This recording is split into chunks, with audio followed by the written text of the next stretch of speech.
చిన్న ప్రార్థన చేసుకొని దేవుని వాక్యాన్ని మనం ధ్యానం చేసుకుందాం. ప్రార్థన చేసుకుందాం. పరిశుద్ధుడా, ప్రేమ కలిగిన తండ్రి, నీ పరిశుద్ధ నామానికి స్తోత్రములనైనా. సర్వాధికారి, సర్వశక్తిమంతుడా, మీకు స్తోత్రములు. మమ్మల్ని ప్రేమించి మా ఎడల మీరు కృప చూపుతున్నందుకు స్తోత్రములు నాయనా. ఎంతవరకు మీరు మాకు చేసిన ప్రతి మేలును బట్టి స్తుతిస్తూ ఉన్నాం ప్రభా.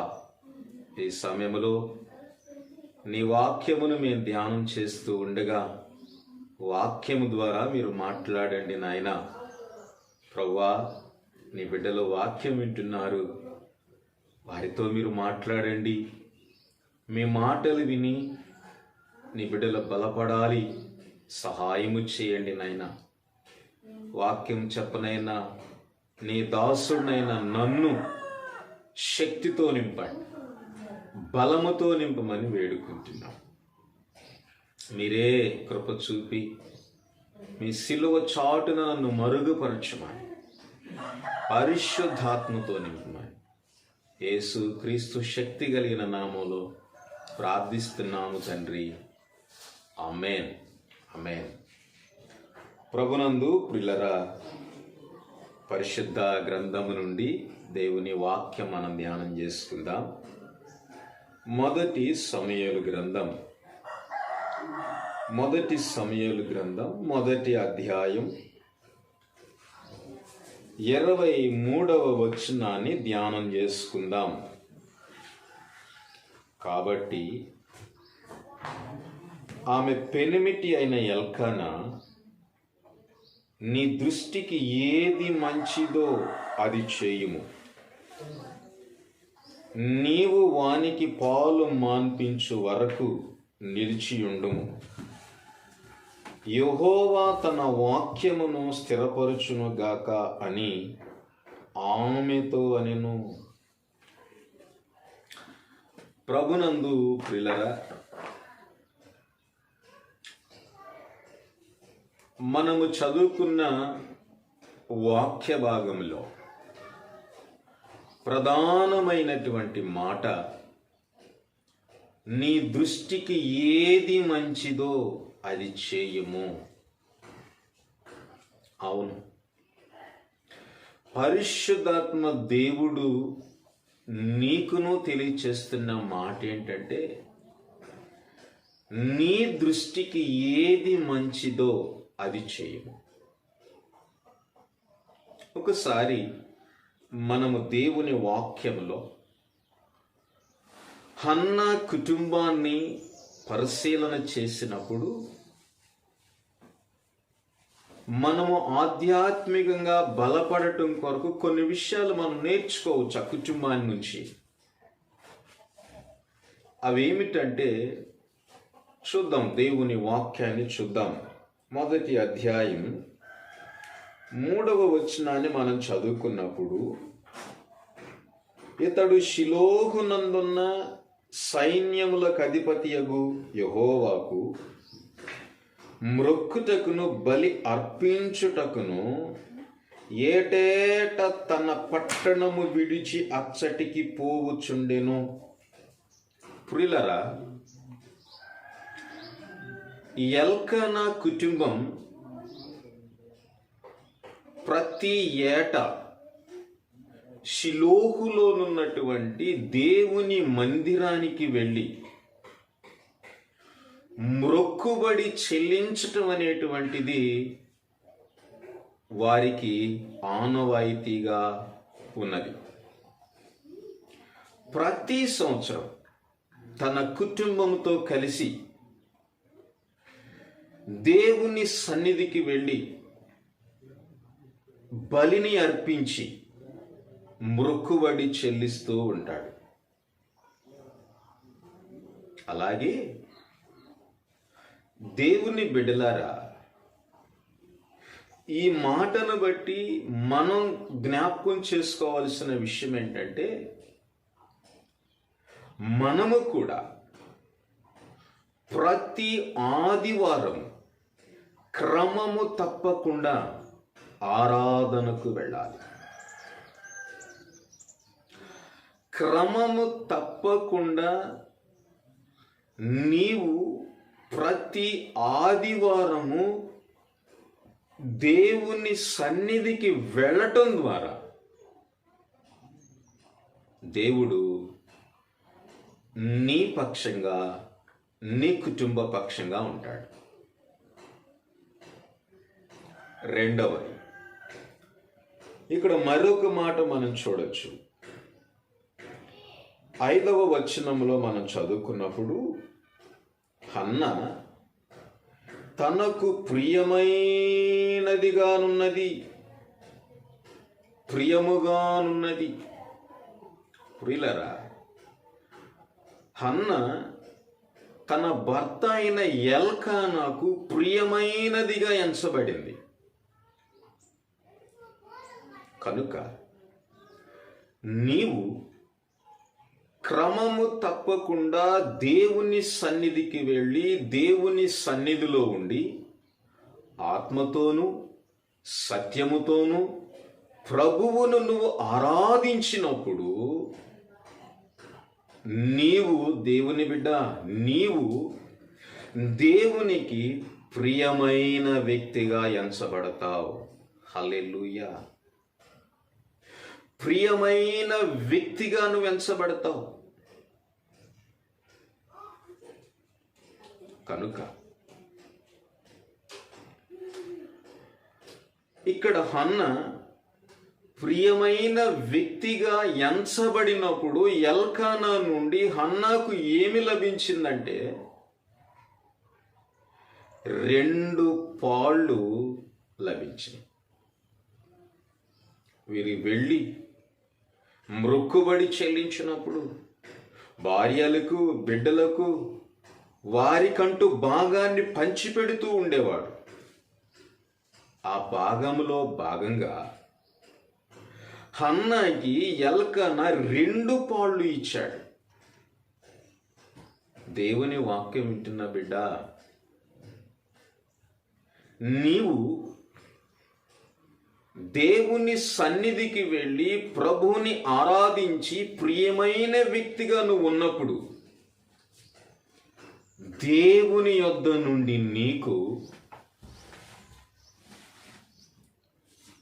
2 దీవెనను పొందుకుంటావు.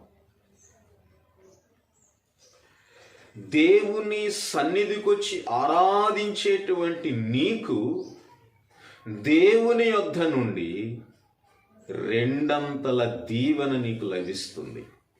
హల్లెలూయా. వాక్యం వింటున్నప్పుడు ఇలారా, ఇంతవరకు బాగానే ఉంది. అయితే ఇక్కడ మనము గమనించవలసినటువంటి ఒక ప్రాముఖ్యమైన విషయం ఉంది హన్నా జీవితంలో.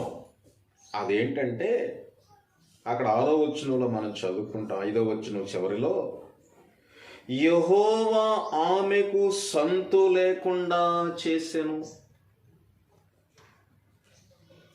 దేవుని సన్నిధికి వెళుతుంది ఏటేటా, భర్తకు ప్రియమైన వ్యక్తిగా ఉన్నది.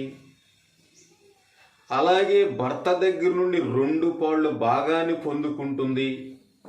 కానీ తన జీవితంలో సంతానలేమి అనే కొరత ఉన్నది. సంతానలేమి అనే కొరత ద్వారా తన వైరి అయినటువంటి పెనిన్న హన్నాని విసిగిస్తూ ఉన్నది, కోపము పుట్టిస్తూ ఉన్నది. ఎందుకంటే బిడ్డలు లేరు కదండి. బిడ్డలు లేకపోవటాన్ని బట్టి వారు కలిసి ఉంటున్నప్పుడు పెనిన్న హన్నాను మాటల ద్వారా కానీ ప్రవర్తన ద్వారా కానీ శారీరకంగా మానసికంగా హింసించి విసిగించి కోపాన్ని పుట్టిస్తూ ఉంది. నిజమే ప్రియులరా, ఏదైనా ఒక కొరత మన దగ్గర ఉన్నప్పుడు, ఏదైనా ఒక సమస్య మనకు వచ్చినప్పుడు ఆ సమస్యలలో మన వైరి అయినటువంటి ప్రజలు కొంతమంది ఏం చేస్తారంటే హీనంగా మాట్లాడి విసిగిస్తారు. ప్రార్థనకి వెళ్తున్నారు కదా, ప్రార్థన చేస్తున్నారు కదా, మీ దేవుడు గొప్పవాడు కదా, మీకెందుకు ఇలాంటి పరిస్థితి వచ్చింది అని. ప్రియులారా, అలాంటి అనుభవము ఒకవేళ నీకు ఎదురై ఉంటే దిగులు పడవా. ఒకవేళ అలాంటి అనుభవమే నీకు ఎదురైతే అధైర్యపడవా. దేవుడు నీతో అదే మాట్లాడుతూ ఉన్నాడు. ఇలా విసిగించటాన్ని బట్టి పెనిన్న హన్నాను కోపము పుట్టించటాన్ని బట్టి హన్నాకు కూడా కోపం వచ్చేది. తన పరిస్థితిని బట్టి, తనకున్న సమస్యను బట్టి, ఏంటి నాకే ఇలా జరుగుతుంది, నాకే ఎందుకు ఇలా జరిగిందని కోప్పడేది. కోప్పడటమే కాదు, బహుగా ఏడ్చేది. బహుగా ఏడ్చేదంట. ఎలాగా కొంతకాలము గడిచింది. తనకున్న సమస్యను బట్టి దోషణమైనటువంటి మాటలు పడుతూ కూడా కోప్పడుతుందే గాని, ఏడుస్తుందే గాని, ఏనాడు దేవుని సన్నిధికి వస్తుందే గాని దేవుని దగ్గర తన సమస్యను విన్నవించుకున్న వ్యక్తి కాదు. విన్నవించుకున్న వ్యక్తి కాదు. అయితే ఈ పరిస్థితులన్నిటిని బట్టి ప్రియులారా, హన్నాకి మనోవేదన ఎక్కువైపోయింది, హృదయ భారం ఎక్కువైపోయింది, అవమానంగా ఫీల్ అవుతూ ఉన్నది, ఆవేదన చెందుతూ ఉన్నది. తన అనుదిన జీవితం ఇలాగే కొనసాగుతూ ఉన్నది. ఇలా కొనసాగుతూ ఉంది. దేవుని సన్నిధికి వస్తుంది, పోతుంది. అయితే ఒక దినాన, మరొక సంవత్సరం దేవుని సన్నిధికి వచ్చినప్పుడు దేవుని యొద్దకు వెళ్ళి తన సమస్యను విన్నవించుకోవాలనేటువంటి తలంపు హన్నాకు కలిగింది. ఆ తలంపును కలిగించింది పరిశుద్ధాత్మ దేవుడు. హల్లెలూయా. చూద్దాం దేవుని వాక్యం. 9వ వచనం మనం చదివినప్పుడు, వారు షిలోహులో అన్నపానములు పుచ్చుకొనిన తరువాత హన్నా లేచి యాజకుడైన ఏలీ మందిర స్తంభము దగ్గరనున్న ఆసనము మీద కూర్చొని ఉండగా, హన్నా లేచి దేవుని సన్నిధికి వచ్చింది. హన్నా లేచి దేవుని సన్నిధికి వచ్చి, దేవుని సన్నిధిలో మందిరము దగ్గర స్తంభం దగ్గర ఉన్న ఆసనం మీద ఎప్పుడైతే కూర్చుందో దుఃఖపడుతూ ఉన్నది, పశ్చాత్తాపడుతూ ఉన్నది. ఆ సమయంలో, ఎందుకంటే ప్రియులారా, పశ్చాత్తాపంతో కూడుకున్న దుఃఖము అక్కడ ఆమె హృదయములో నుండి పెళ్లి బిక్కు రావటానికి గల కారణం ఏంటంటే, పరిశుద్ధాత్మ దేవుడు ఆమెను దర్శించాడు. పరిశుద్ధాత్మ దేవుడు దర్శించటాన్ని బట్టి తనకున్న మనోవేదనను, తనకున్న హృదయ భారాన్ని, తనకున్న విచారాన్ని, తనకున్న దుఃఖాన్ని, తనకున్న వేదనను అంతా కూడా దేవుని సన్నిధిలో కృమ్మరిస్తూ ఉన్నది. దేవుని సన్నిధిలో కృమ్మరిస్తూ ఉన్నది. దేవునికి మొరపెట్టింది. ప్రియులారా, పశ్చాత్తాప హృదయముతో, తన హృదయ వేదన అంతా కూడా దేవుని సన్నిధిలో హన్నా ఎప్పుడైతే కుమ్మరించిందో దేవుడు ఆమెను జ్ఞాపకం చేసుకున్నాడు. హల్లెలూయా. అద్భుత రీతిగా దేవుడు జ్ఞాపకం చేసుకొని దేవుడు తన కృపను హన్నా పట్ల చూపాడు. దేవుడు తన కృపను హన్నా పట్ల చూపటం ద్వారా హన్నా గర్భము ధరించింది, మగబిడ్డను కన్నది. మగబిడ్డను కన్న తర్వాత వారు ప్రతి సంవత్సరము క్రమము తప్పకుండా షిలోహులో ఉన్న దేవుని మందిరము దగ్గరకు వెళ్ళే సమయము వచ్చినప్పుడు ఆ వెళ్ళే సమయంలో తన భర్తతో హన్నా ఏం చెప్తుందో తెలుసా అండి? చూద్దాం దేవుని వాక్యం. 22వ వచనాన్ని మనం చూద్దాం. అయితే హన్నా, బిడ్డ పాలు విడుచు వరకు నేను రాను. వాడు యెహోవా సన్నిధిని అగుపడి తిరిగి రాక అక్కడనే ఉండునట్లుగా నేను వాణ్ణి తీసుకొని వత్తునని తన పెనిమిటితో చెప్పగా చెప్తుంది. అయ్యా యజమానుడా, నాకు బిడ్డనిచ్చింది దేవుడు. దేవుడు నాకు బిడ్డనిచ్చాడు గనక ఈ బిడ్డను మరలా దేవుని సన్నిధికి నేను తీసుకురావాలంటే ఈ బిడ్డ దేవుని సన్నిధిలో అగపడి మరలా తిరిగి రాకూడదిక. అలాగ దేవుని దగ్గరే ఉంటాడని బిడ్డ పుట్టక ముందు దేవుని సన్నిధిలో నేను మొక్కుబడి చేసుకున్నానయ్యా. దేవుని యొద్ద నేను మొక్కుబడి చేసుకున్నాను. నా మొక్కుబడికి తగినట్లుగా ఈ బిడ్డను తీసుకొచ్చి అక్కడ వదిలిపెట్టి వస్తాను అని భర్తకి చెప్పినప్పుడు అప్పుడు ఎల్కానా అంటున్నాడు, నీ దృష్టికి ఏది మంచిదో అదే చెయ్యము అన్నాడు. దేవుని వాక్యం వింటున్నా ప్రియులారా, నీ దృష్టికి ఏదైతే మంచిదో దానినే చెయ్యము. బిడ్డ పుట్టిన తర్వాత తనకంటూ ఒక దృష్టి ఉన్నది. ఆ బిడ్డ మీద తనకంటూ ఒక దృష్టి ఉన్నది. దేవుని వాక్యం వింటున్న ప్రియులారా, మనకు బిడ్డలు కలిగినప్పుడు ఆ బిడ్డల విషయంలో మనకు కూడా ఒక దృష్టి ఉంటుంది.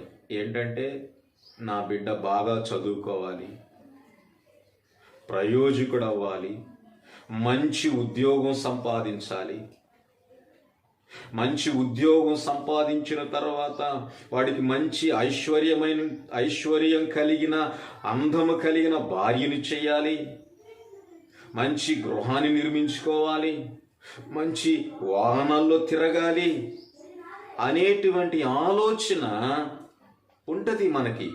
అటు దృష్టి తప్పులేదండి, బాగానే ఉండాలి, క్షేమంగా ఉండాలి, ఉండకూడదని కాదు. మనకుండే ఆలోచన దృష్టి చెప్తున్నాను. ఆ తల్లికి కూడా ఉండి ఉండొచ్చు బిడ్డను బట్టి. అదే దృష్టితో ఒక దినాలు చూచి ఉండొచ్చు.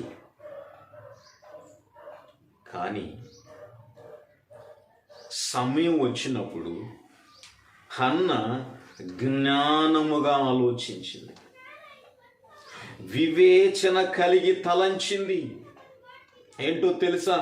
నేను బిడ్డ పుట్టక ముందు దేవుని సన్నిధిలో ఉన్నప్పుడు ఏం మొక్కుబడి చేసుకున్నాను అని. ఏం మొక్కుబడి చేసిందండి? చూద్దామా దేవుని వాక్యములో 11వ వచనంలో స్పష్టంగా ఉన్నది. అక్కడ అంటున్నాడు కదా, అయ్యా, ఇదిగో ఆమె మాట్లాడుతుంది.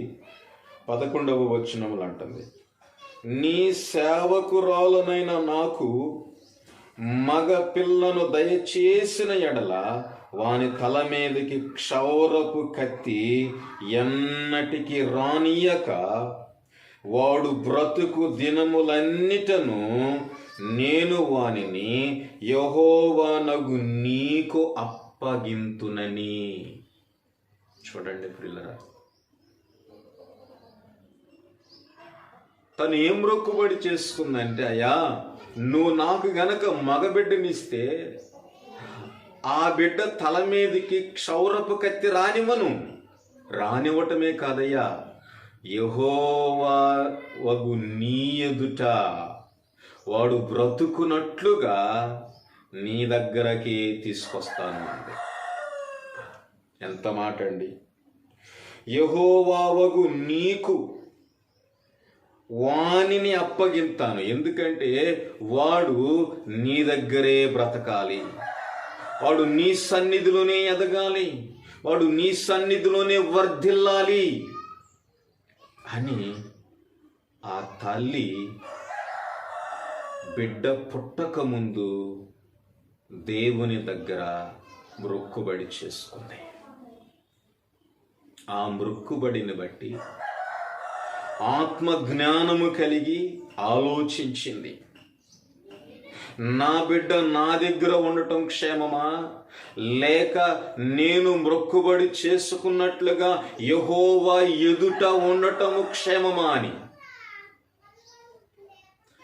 ఏది మంచిది అని ఆలోచించినప్పుడు అద్భుత రీతిగా పరిశుద్ధాత్మ దేవుడు తన దృష్టిని కలుగజేశాడు హన్నాకి. ఇప్పుడు పరిశుద్ధాత్మను ఆధారము చేసుకున్నటువంటి, పరిశుద్ధాత్మ నింపుదలలో ఉన్నటువంటి హన్న తన కుమారుణ్ణి దేవుని దృష్టితో చూస్తూ ఉన్నది. దేవుని దృష్టితో చూస్తూ ఉన్నప్పుడు ఆ బిడ్డ గొప్పవాడుగా కనపడ్డాడు హన్నాకి. ఆ బిడ్డ ఉన్నతమైన వ్యక్తిగా కనపడ్డాడు. ఏ విధముగా కనపడ్డాడు అని అంటే, ఇశ్రాయేలు యొక్క జనాంగానికి దేవునికి మధ్య ప్రతినిధిగా కనపడుతున్నాడు సమూయేలు. ఇజ్రాయేలు పక్షంగా దేవునికి మధ్య న్యాయాధిపతిగా కనపడుతూ ఉన్నాడు సమూయేలు. ఇశ్రాయేలు పక్షంగా దేవునికి విజ్ఞాపన చేసేటువంటి విజ్ఞాపన కర్తగా కనపడుతున్నాడు సమూయేలు. వాక్యం వింటున్న ప్రియులరా, హన్న తన బిడ్డను దేవుని దృష్టితో చూసింది. అప్పుడు ఆలోచించింది. ఎందుకంటే దేవుని ఆత్మ నింపుదల కలిగి ఉంది కదా, జ్ఞానంగా వివేచన కలిగి ఆలోచన చేసింది. అప్పుడు అనుకుంది, నాకు నా క్షేమము కంటే ప్రజల క్షేమము ముఖ్యం అనుకుంది. నాకు నా దీవెన కంటే, నా ఆశీర్వాదం కంటే ప్రజల దీవెన ఆశీర్వాదం ముఖ్యం అనుకుంది. చూడండి ప్రియులరా, అలాగే ప్రజల క్షేమమే కాదు, నా బిడ్డ ప్రజలకి దేవునికి మధ్య ప్రతినిధిగా న్యాయాధిపతిగా ఉంటున్నాడు కాబట్టి, ఇప్పుడు దేవుని మాటను వింటాడు కాబట్టి దేవుని నీతిని నెరవేర్చే వ్యక్తిగా ఉంటాడు నా బిడ్డ. అంతకంటే నాకేం కావాలి? నా బిడ్డకు అంతకంటే గొప్ప ధన్యత ఏం కావాలి అని తను దూరదృష్టితో చూసింది తన బిడ్డను. పరలోక సంబంధమైన దృష్టితో చూసింది సమూయేలును. పర సంబంధంగా ఆలోచన చేసింది తన బిడ్డ విషయంలో. వాక్యం వింటున్న ప్రియులరా, మీ బిడ్డల విషయాల్లో ఎలా తలస్తున్నారు మీరు? పర సంబంధంగా తలస్తున్నారా? భూ సంబంధంగా తలస్తున్నారా? ఆలోచించండి. పరసంబంధంగా తలంచింది హన్నా. దేవుని దృష్టితో చూసింది కాబట్టే ప్రజల క్షేమం చూడగలిగింది. అలాగే ప్రజలు పొందుకునే మేలులు చూడగలిగింది. అలాగే దేవుని నీతి భూమి మీద నెరవేర్చబడిద్దనే విషయాన్ని చూడగలిగింది. తన కుటుంబ క్షేమము మేలును కూడా చూసుకోగలిగింది. ఆ బిడ్డ నా దగ్గరుంటే నాకు మాత్రమే మేలు. ఆ బిడ్డ దేవుని దగ్గర ఉంటే దేవునికి, సమాజానికి, నా కుటుంబానికి, సమస్తానికి మేలని తలంచింది. ఆ బిడ్డను తీసుకెళ్ళి దేవుని సన్నిధిలో విడిచిపెట్టి వచ్చింది. వాక్యం వింటున్న ప్రియులరా, దేవుని వాక్యం వింటున్న ప్రియ దేవుని బిడ్డలారా, గ్రహించండి. మీ కుటుంబం అంతా దేవుని సన్నిధిలో ఉంటే మీ కుటుంబానికి మేలు. మీ బిడ్డలు దేవుని సన్నిధిలో ఉంటే మీ బిడ్డలకు మేలు. దేవుని సన్నిధిలో ఉన్న సమూయేలు ఎంత గొప్పగా దీవించబడ్డాడంటే దేవుని కృపలో వర్ధిల్లాడు. అలాగే మీరును, మీ కుటుంబమును, మీ బిడ్డలను దేవుని సన్నిధిలో ఉంటే సమూయేలు వలె వర్ధిల్లుతారు కదా.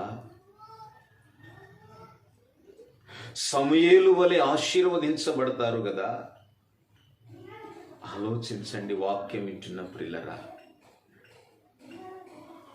ఇంటి దగ్గర ఉండటం మేలా, దేవుని సన్నిధిలో ఉండటం మేలా? ఎక్కడ ఉండటం మేలో ఈరోజు వాక్యము ద్వారా దేవుడు నీ ముందు ఉంచాడు. ఇప్పుడు ఎంచుకోవాల్సింది నీవే.